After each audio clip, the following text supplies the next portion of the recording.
Hello friends, আমার নতুন একটা ব্লগ ভিডিওতে তোমাদের সবাইকে স্বাগত। তো আজকে তোমাদের সাথে শেয়ার করব একটা আমের আচারের রেসিপি।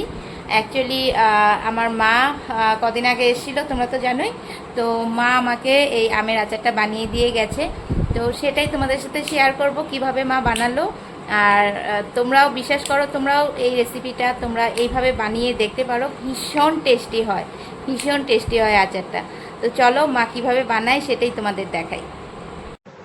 এখানে দেখো, আমার বর কিছু কাঁচা আম নিয়ে এসছে মার্কেট থেকে, কিন্তু এবারে আমগুলি না একদমই ভালো ছিল না।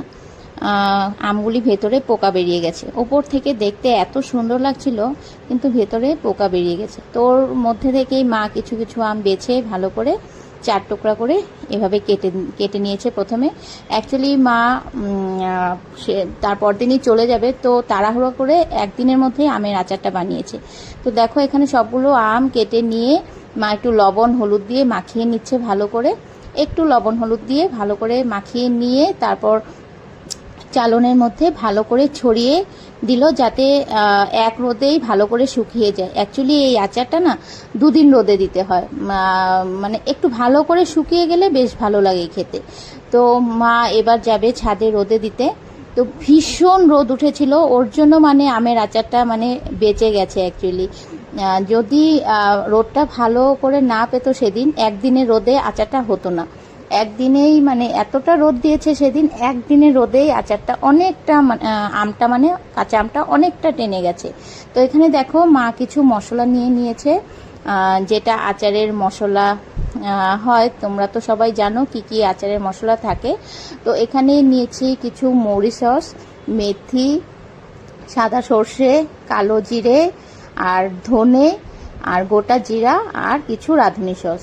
আর এখানে নিয়েছি কিছু শুকনো লঙ্কা আর তেজপাতা। এই সবগুলোকেই এখন মা ভালো করে একটু টেলে নেবে, মানে একটু গরম করে নিয়ে একটু ঠান্ডা করে তারপর ওটাকে মিক্সিতে পেস্ট করে নেবে। মানে একটু ভাজা ভাজা হয়ে গেলে সেন্ট বেরিয়ে আসবে, তখনই বুঝতে হবে যে এটা ভাজা হয়ে গেছে।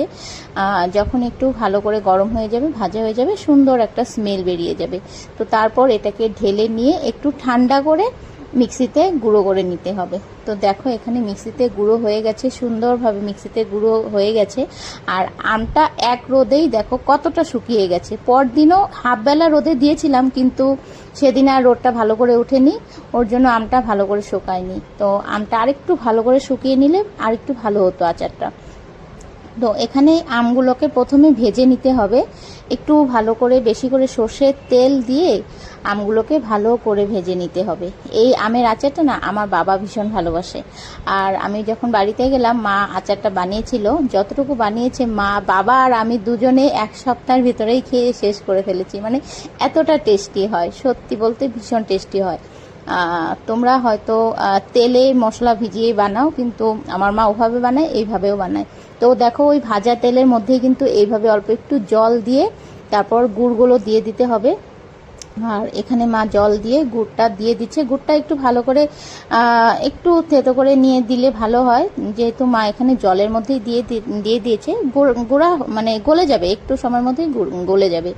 আর এখানে মশলাগুলো আমরা নিয়ে নিয়েছি। এখন একটু ওই গুড়ের মাঝেই মানে একটু ওই যে মশলা ছিল আচারের, সেই মশলাগুলো একটু ওই জলের মধ্যে দিয়ে দিতে হবে। তো অল্প একটু দিয়ে দিল মা। তারপর এখানে ভাজা আমগুলো সেই গুড়ের জলে দিয়ে দিতে হবে। আর মা এখানে কিছু তোমার শুকনো লঙ্কাও অ্যাড করে দিয়েছে, যাতে আর একটু ঝাল হয় ব্যাপারটা। মানে আচার একটু ঝাল ঝাল না হলে ভালো লাগে না, কারণ যেহেতু গুড়ের আচার সম্পূর্ণটাই তো পুরো মিষ্টি হয়ে যাবে, ওর জন্য একটু ঝাল হলে বেশি ভালো লাগে। তো এইভাবে দেখো, নাড়াচাড়া করতে করতে আচারটা কিন্তু প্রায় কমপ্লিট। তো ভিডিওটা দেখে তোমাদের কেমন লাগলো একটু তোমরা কমেন্ট বক্সে জানিও, আর তোমরাও টেস্ট করো।